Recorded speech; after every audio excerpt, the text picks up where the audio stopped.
Welcome to the AI Lab Unfiltered podcast. I am your host, Drew Veach. I am joined by Mr. Pete Terryn. Thanks for having me. I appreciate you inviting me on. I'm glad you're a guest today. Thank you. We're going to do a little bit different. This is kind of a fun episode that we get to put in where it's just Pete and I talking about it. We kind of do more of a one-on-one and what tools we're using, how we're using them. We like doing this every once in a while, so it kind of gets back to the ground roots of what we're doing and how we're doing it, kind of our opinions more specifically. The important opinions are ours. Clearly. I mean, our guests are okay, but it's really it's really about more us. about what we say. So we talked about, before this episode, you and I were talking about different tools that we're using. You mentioned that you had one specifically for presentations. I want to get into that. You asked me to talk about how I'm using ChatGPT for medical questions. Yep. So without getting into too much detail, there's no HIPAA violation or anything, but family issues that have been going on, and in particular with my son, nothing life-threatening, but just a lot of doctor's appointments over the past, 14 months. I think we've been doing this. Trying to figure out what he's going through, what he's got. Again, nothing life-threatening or anything like that. We're just constantly going through it, and you start going to one doctor, and then it's a specialist, and then it's another specialist, and then it's all these blood tests, and then it's this, and it's 400 different things. So I got to the point where I'm dealing with so many different doctors, so many different people, so many different specialists. And the system, MyChart, which houses a lot of that information, which is great. Yeah. But everybody has a different instance of MyChart. So there's 500 different MyCharts that we're sifting through for all the different healthcare systems and specialists. Again, it's a great tool to have because it captures all that. And one shout out to all of the doctors that I have talked to in our systems, at least around here in West Michigan. They're either having on their phone or a clip on the AI recording. And they'll tell you, I have a device. This captures everything we talk about. It puts it into our system. It's all HIPAA compliant. But it's like the meeting note takers that you and I were talking about. They are now using that. I would say 99% of the time that I'm meeting with these people, they're using them. And That's awesome. It has been great because you think, I don't want all this technology in here now. It's been, I don't want to say game changer, but it's been pretty cool to now talk to the doctor. He's looking at you. And it's one-on-one, and he's asking questions. I feel like the pace of the conversation has slowed down to where it's more meaningful, and sweet because he doesn't have to sit there and keep. Well, what'd you say? Okay, now what about? Okay, let me get in and get you out. So I feel like the appointments aren't any longer, but they're definitely more meaningful. Just more. Let's talk about this. Let's figure this out. More focused on the patient than having your attention diverted elsewhere. Because people talk about multitasking. Nobody can truly do two things good well. That was not very good English. People can't do two things well at the same time. You can do one thing at a time. Right. So if you're typing and trying to listen to somebody's health, this is very personal to them. It's very important. To take away that distraction and to have this full transcription, not just notes, but now you've got a full transcription of the conversation. It's way more useful. Yeah, exactly. And I have talked to some of the people in the bigger healthcare systems that we have here in West Michigan that handle a lot of that for them, like handle on the technology end. And they have said this is a game changer for a lot of the docs because at the end of the day, if whatever they didn't capture in that session, they have to go back and go, okay, what did I talk to Pete about? I think it was, and they have to kind of clean up their notes of what they didn't grab. And so they're trying to remember back, okay, I saw 10 people today for various things. How do I keep that all straight? Right. So they have been going, this has been wonderful. I don't have to think through so much at the end of the day, so much as I can think with the patient, with the person coming in at the moment, and it all gets captured in there. Then they can review it, and it's specific and more of it than what they could ever capture anyway. Right. So a couple of them, literally, she said they broke down in tears going, this has saved me hours at the end of the day. Wow. I get to spend more time with my family, and I get better results, more specific notes in the system. I didn't even think about that. So the quality of life improvement for the doctor, because they're not spending time on that note, so they can spend more time with their family. So who doesn't want a refreshed, happy doctor versus somebody who's all strung out from all these long hours and all this note-taking bullshit that they have to do to have that tech. I didn't even think about that as an advantage to that. This is awesome. Yeah. So that was, and that's kind of a tangent, but it was awesome to see that because they're like, oh, this is AI. I'm like, yeah, let's use it. This is awesome. Yeah. I'm all for it. By the way, I have this podcast you should subscribe to. Yeah, you should like and subscribe, which I did get a couple on there, but shameless plug, like and subscribe. But the main use case that I used it for recently was I went into ChatGPT. I had all these different records, all different places. I had paper records. I had digital records. I had everything. And we've got a whole folder full of shit. So I sat down with my wife. I said, here's what I want to do. I know how to use ChatGPT. I can build my own project in there, my own LLM, and have it specifically focused on our son's information. So I said, I need to scan in some of these docs. So we literally just scanned it in, and I added just a PDF of here's more information, and just kept feeding it. And I said, commit this to memory so I can pull this up and start asking questions, as a conglomerate, like this is all in there.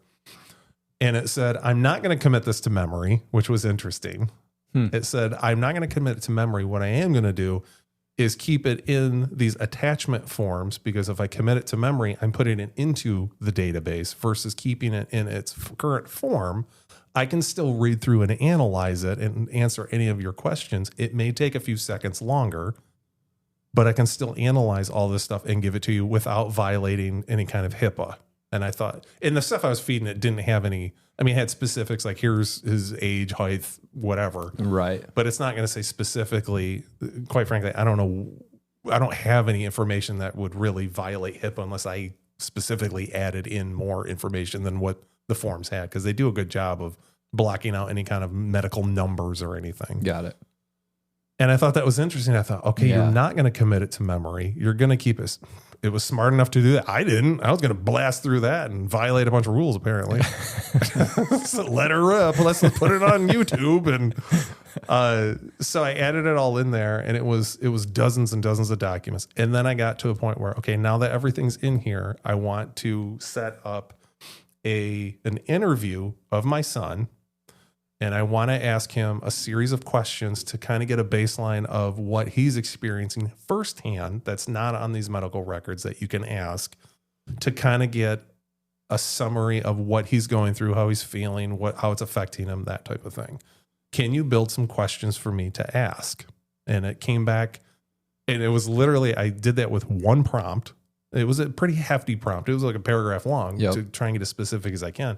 And it came back and it gave me about 2 pages worth of questions asking me how I want to set this up. And here's how I can categorize it. We can ask how it's affecting him in school, how it's affecting his sleep, how it's affecting him socially, how it's affecting him physically. And it went through, and I was like, this is way more than what I could even conceptualize in the beginning. You never would have came up with all those questions on your own. And that wasn't even the questions yet. That was just the categories of what it could ask. Holy crap. To give me an idea of what to kind of narrow down. Okay, you want questions. What kind of questions?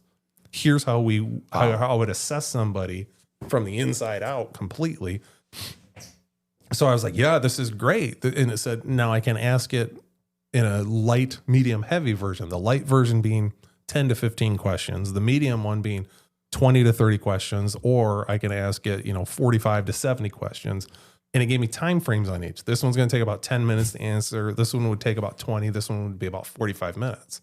And I thought, this is interesting. So I said, okay, then let's do the middle one, because I think his attention span would completely zone out after 20 minutes. I said, let's do the middle one. I said, and then let me know how I need to ask these questions. And I said, I'd love to do it verbally. And it said, instead of asking him verbally, you can switch this to the audio. What am I trying to say? The speaking. Yeah. What's that thing called? Voice. The voice mode. Yeah. You can switch me to voice mode and say, now start asking my health questions, say that prompt in quotes to me in the voice mode, and I can start asking it. So it said, I can do it for you. So I said, all right. And That's everybody, pretty badass. if you haven't watched the show, I call my Chat GPT Amber. She's English. She's wonderful. So every time the voice mode comes on, it's this English broad. So we're going to get some feedback. Say that in the nicest way possible. Yeah. So but I absolutely love her. Oh my gosh. I absolutely love everything. Use it way too much. So I said, okay, this is cool. So I sat him down at his desk and I said, and he's a teenager. And I said, so he gets technology. He understands what Chat GPT is. I said, now just ask this prompt. And he asked it and it started asking questions. All right, I'm going to assess your health. I'm going to start by asking you questions about your sleep patterns. You know, what time do you go to bed? What time do you wake up? What time, how your quality of sleep? How would you rate that 1 to 10? And it literally, the first couple of questions, he's kind of goofing around going, is this real? And I'm sitting behind him and he's like, is this for real? Like, do I really have to do this? And he's goofing around and stuff. And I said, be as accurate as you can as we capture this. And he started answering the questions more and more. Well, about the 5th or 6th question into it, I saw the look on his face and he's really starting to contemplate and really answer these in a thoughtful way, almost to the point where it's like he forgot it's a computer asking him and it's just another person like on a Zoom call, like a doc asking him. Jeez. So he's answering all these questions. We took about 22 minutes to go through it all. And it said, okay, I think I have a good idea, a good sense of where you're at right now. And I'll use this to process. It didn't know it was his name. It knew that it thought it was me. So it kept saying, all right, Drew, what about, all right, Drew? And I said, don't worry about that. It doesn't know, multiple people in the room type of thing. Right. So he answered all the questions in it. Categorized, just came up with this whole health assessment. And I said, now add that into everything else. And now I want to look for, what am I not asking the doctors that I need to ask? What am I not seeing? What have we not tested for? What have we not done? What's the rare, unique stuff that's out there that we should be asking about, or the stuff that's not as prevalent of what the normal stuff we tested for? And it gave me a list. You should ask about this. This is the next logical step. Let's rule this out. Let's test for this, or this. It didn't get into any specific medical advice. I do want to reiterate that it's not giving me medical advice. Oh, well, you should do this, and here's the home remedy for it. Right. And here's all the medications you should take. It's not telling me that. It's just, I don't know what to ask. You get, I'm not medical anything. And so to be able to understand what to ask, how to ask it, ask the doc about this, and here's why you ask it. And it spit out a couple of things. And a couple of parts, I didn't understand what it was trying to tell me to do. So I was, we elaborate on that. What does that mean? Yeah. For this possible illness or whatever. And well, this is what it does, and this is what it means, and this is how it shows up, and it could be related to that, but you have to talk to your doctor about it. So it gave me a lot of that background info. So the next appointment I got in there, I started asking a bunch of questions. He's like, oh, yeah, well, yeah, we could talk about this. We could talk about that. And so it felt like it escalated a lot quicker, because now I can talk in that language that we both understand, me in the doc at that point. I wasn't speaking his language, but I was bringing mine up. He's bringing his down a little bit still. And it was more those inquisitive, being an advocate for your own health so you can really push that out, which was wonderful. I mean, so I wouldn't say it gave me any big aha, here's the solution to it. But now it's helping me guide through how to ask these questions and what to ask for. That's awesome. So that's my use of Chat GPT.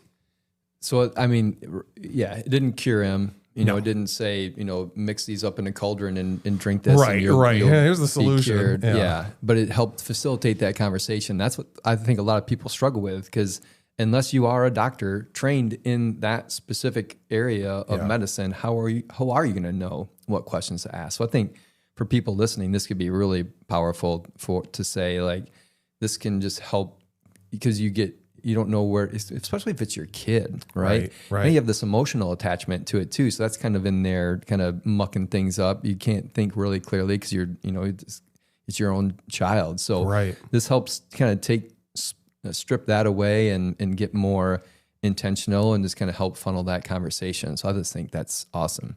Yeah, it was a cool use of it. I guess at that, I don't know why I didn't think about that earlier to do that, because then I can ask it too. Okay, we tested for this. What does that mean? What does that test even like? I understand we took a test, but what did we actually look for and why? And you can elaborate as much as you want. You can ask it more and more questions. It's like having a doc sitting right in front of you that knows everything that went on, and to be able to, okay, now explain that to me like I'm a child. And a couple times I had to, because I'm like, you got to dumb this down. I don't know what this means. Right. And so it would break it down even further. And then, okay, now I understand. Now, does that mean? And I'd ask it another question and it would answer. So. And now, sorry, and if you said this earlier, I apologize. So did you build like a project or something in ChatGPT? Yes. So, okay. So for anyone who's not using it or doesn't use it, but don't use the project feature, it is a kind of a repository within ChatGPT that's for a specific purpose. Yep. And you could attach those files to it. That's the other thing I was going to mention about the files, because you mentioned some of it's like paper files and some of it's digital. So these tools also have the ability to, it's called OCR. Like if you were to take a picture of a piece of paper with the stuff on it, it can read that paper. Yep.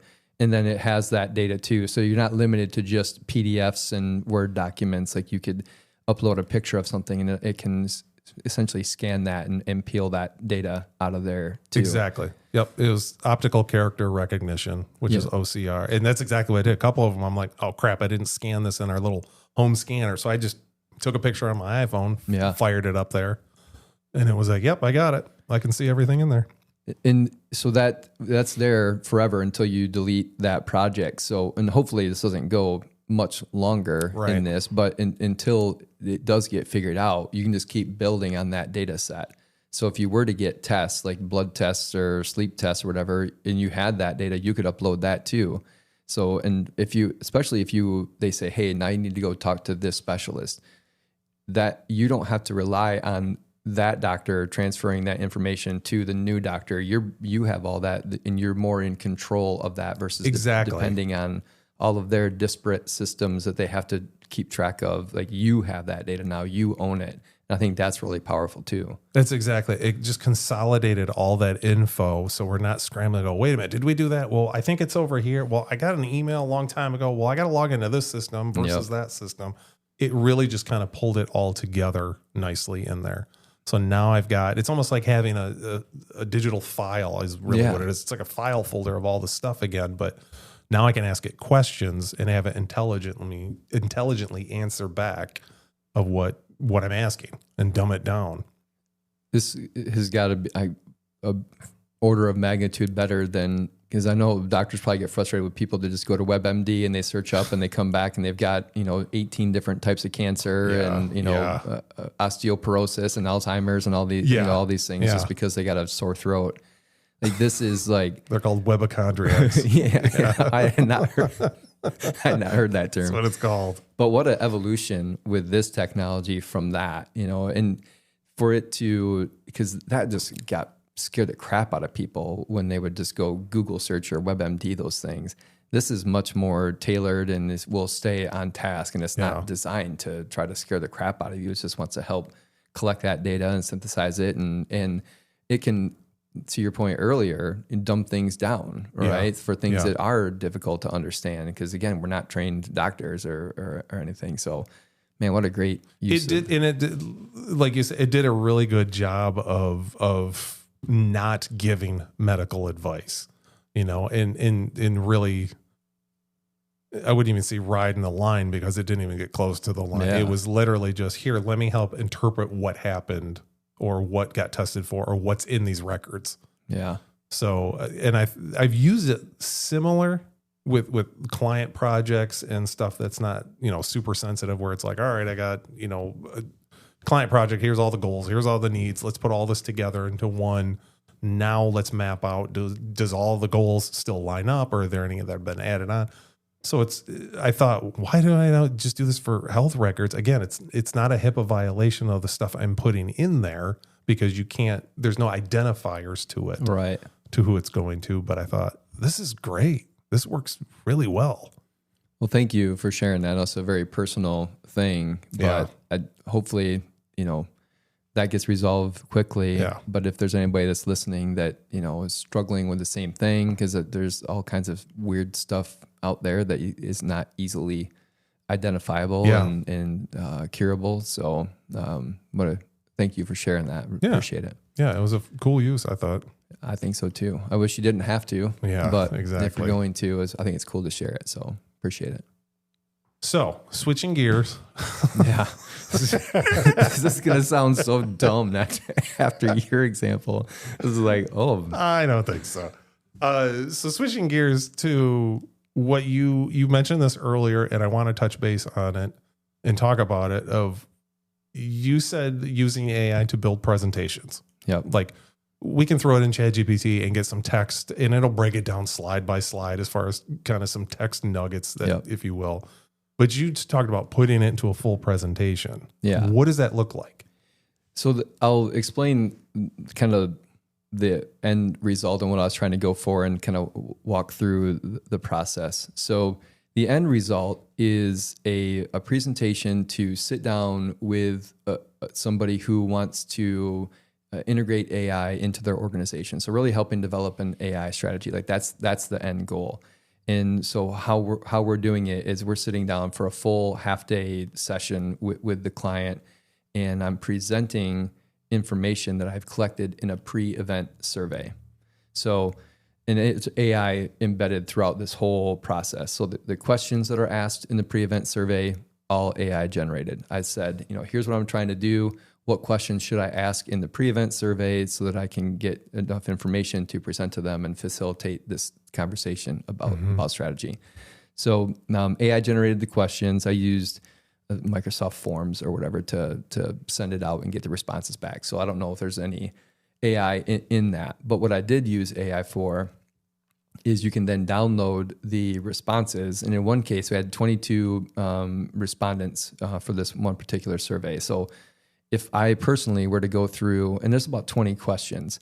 So that's 22 times 20, I don't know, 400 and whatever different things that I'd have to go through. It would take me a long ass time to get through that. So I took it downloaded into an Excel file, I uploaded that to ChatGPT, and I told it, this is all happening in a project. And we just talked about projects with your example. For each client that we're doing this with, I just create a project for them so it keeps all that data together. Yeah. So upload the Excel file, and I say, okay, they responded, and I need you now to take and pull all that data together and break it down into the different categories of where you got the response. I forget exactly how I prompted it to do it. Spent some time. The prompting is so important. Yes, I agree. But I don't remember exactly how I did it. But I got it to... It's incredibly important. I don't know how I did it. I don't remember. Swiss cheese memory. But it did a great job, and it created this very long output that took all of that data and broke it down. So, and I specifically, one thing I do remember saying is, I want to know what the majority of the group is saying, but I also want to know the outliers. So, for example, one of the questions is, what it's essentially getting their sentiment around AI. Like, how do they feel about AI in their work and in their personal lives? So in this particular example, it said the majority of them are cautiously optimistic. And then it said there are some enthusiastic outliers and there are some skeptical outliers. So presenting that then back to them, and like I said, it's really facilitating a conversation around AI. And so that now, instead of them, having to all talk to each other and figure all that out, I'm helping facilitate that. Yeah. So now they have a better idea of where people are at. And so there's like 20 or more of those questions to kind of just pull that data out of them. So it breaks all that down. Every question, it kind of breaks down in a similar way and shows the outliers and where the majority position is. And then I spent a lot more time than I would have liked to find the best way to turn that into a presentation. So when we sit down, we have that half-day session, having something on the screen to reinforce. Right. I hate presentations too, but there's no better way that I know of right now to keep that conversation going. Yeah. So I've tried different things. I tried to just straight up ask ChatGPT in the project, hey, can you create a PowerPoint presentation for this? And it created a total dog shit presentation. It was terrible. Yeah. I actually don't, and I asked it to include images and things like that, and it just had placeholders for images. Yeah. And I remember saying, hey, you're supposed to put images in there. And so then it created a bunch of images that weren't in a PowerPoint presentation. I said, no, put those in the presentation. And it told me, it said, well, why don't you download these photos and then put them in the presentation? And I'm like, no, that's not. Who's working for who? Yeah, yeah, exactly. So that's not what I wanted at all. So that was my first attempt. So ChatGPT, total shit, and the bet on that. So I don't know, maybe I didn't prompt it right because I had never really done anything like this before with it. Not to this extent anyway. So then I had heard some good things about Google Slides. So it has AI built into it. So what I did there is I tried to say, like, here's all this data, create a bunch of slides for it. And it had made a half-assed attempt, and I didn't like that output either. So then I said, okay, I'm going to just have to do this a little bit more manual. So I took the individual questions, the text from it, uploaded it, or just pasted it into the slide. And there's a little button on the bottom of Google Slides that says beautify this slide. So we click that and it will attempt to create an image that correlates to the text on the screen. And I actually got some pretty good response out of that. And so that one of the presentations that I've done for this, that's exactly how I did it. And it's more manual than I would like, but I didn't have to create or find clip art images that I didn't or anything like that. And it did a pretty good job, but it's still more manual than what I wanted to do. And then I had heard that Google has another product called Notebook LM, and they just released a presentation feature in there. And I didn't really care for the output there either. And I'd heard about a program called Gamma before, and people were having a lot of success with it. And that's the one that I'm using now. It's my favorite of them. It's still not I don't know that we'll ever get to a point where you can just say, create this beautiful slide that I'm going to love, because how does it know, right, what everybody's going to like? But the thing I like about Gamma is it did a pretty good first attempt at it. So how I did it was I had slides that I had in Google that just had the text on the slide with no images. And there's an import feature in Gamma. So I imported just the text slides into Gamma, and then it created images and kind of massaged the text and did all of that. And it did a really good job at the first attempt. What I like about Gamma that you can't do with Notebook LM and is way more manual in Google Slides is the edit ability. So you can go in and be much more targeted in your edits to it. So it gives you a lot more creative control than what it had in other features. So if I had to recommend anything to anybody right now, it would be Gamma. There are some limits. The free version only lets you do up to 10 slides. So you have to pay, I think it's $25 a month, and you can go beyond that. It gives you a lot more tokens for image creation and all that kind of stuff too. So it's $25 a month. It's not, it's not free, but it's also not prohibitively expensive especially if you're doing it in a business application. So that's what I would go for, and I would recommend right now, and what I'll be using in the future until something better comes out. And I think the more I use it, the better I'll get at it too, because I learned, more about how to edit it. And there's a lot of features I'm sure that I haven't even used with it yet. So, and that's building it from, I don't want to say from scratch, but you don't have any graphic template or anything you're using. That's building all the visuals and layout solely from the ground up. Yeah.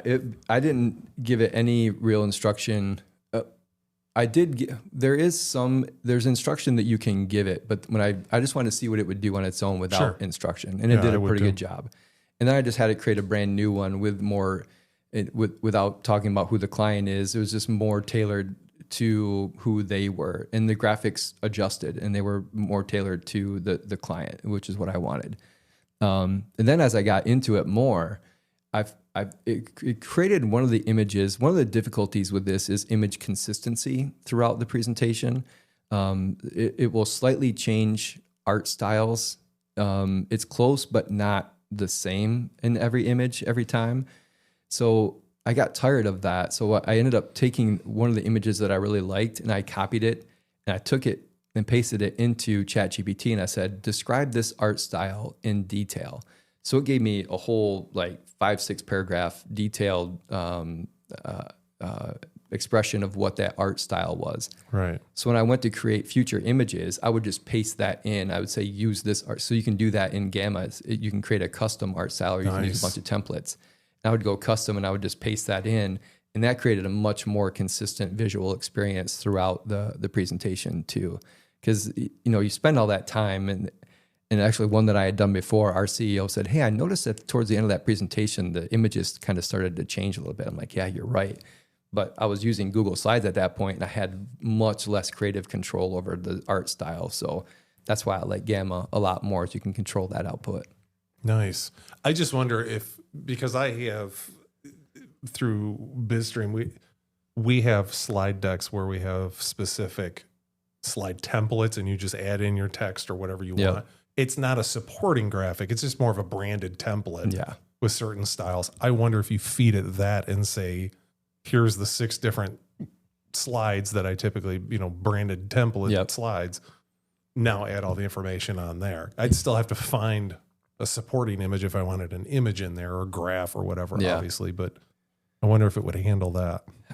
I haven't tried it. I would assume that it would. And I didn't want to use a templated thing. I wanted it to be more, I don't know. When you're, in my mind, if I'm sitting down in front of a group of leaders in this organization talking about AI, I wanted to show the capabilities and not just some cookie cutter thing. And we do that too. Yeah. So I just wanted it to be more kind of handmade for them, and it did a really good job. But it took a long time. I'm not saying that this was fast and simple and easy. If I had to start, the next one that I do will go a lot faster with everything that I've known, but there was a very steep learning curve. Well, I think you're trying to test out different applications that are out there. So eliminating that and going, okay, now I have one that I like. Let's see how well it does. Now the next one, you'd start at that point. I felt bad talking to our CEO because I was just giving updates on where I was at with it. And I'm like, still working on the presentation for client X. And in my head, I'm thinking, he's got to be thinking, I know you're using AI to do this. Why is it taking so damn long? It's like, get your shit together, would you? It's just like this learning curve. But like I said, future ones will go a lot faster now. Yeah, that'd be interesting. I'd love to try that tool, though. Yeah. You said it. There's a free version, though, that you can trial it? Yep. Okay. Yep. You can do up to 10 slides on the free version. And it does, you're limited, I think, you have a lot of choices in the image model that you want to use. So you could use Nano Banana, but it's extra credits you burn for that. So to use the basic one that uses fewer credits, you're a little bit more limited in the image output. So interesting. That's a good tip, though. That's a good tool then. Yeah, I think so too. I think I'll definitely be using it in the future, and just took a lot of time to figure it out. Yeah. Awesome. Well, thanks, Pete. Yeah. My pleasure. Awesome. Shall we? I think that's it. All right. Let's call it a day.